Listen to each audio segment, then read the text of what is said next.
Nuk e di, por nuk e besoj. Sepse tash nuk është hashim thashën skenën politike që me bo letë kënë kërsh në mënyrë. Me nxitë për plasja. Tash vetëm çka ndodh në mënyrë gjenuine, që ndodh vërtetiu, po jo nxitur nga jashtë.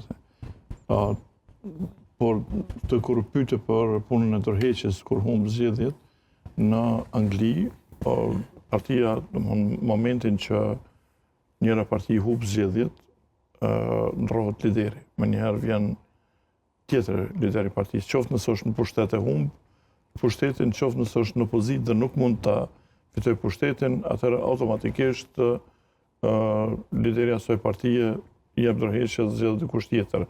Këtë provoi ta bënte edhe Fatosnano në Shqipëri, mirë po kjo nuk eci, se në momentin që Edi Rama e mori pushtetin, ai edhe kur i humbi zgjedhjet nuk dha dorëheqje. Përkundërzi, i preshtoi nga partia ata të cilët derisa më në fund arriti që me marrë pushtetin në 3 mandate dhe me luftu tash për të katërtën nëse mundet.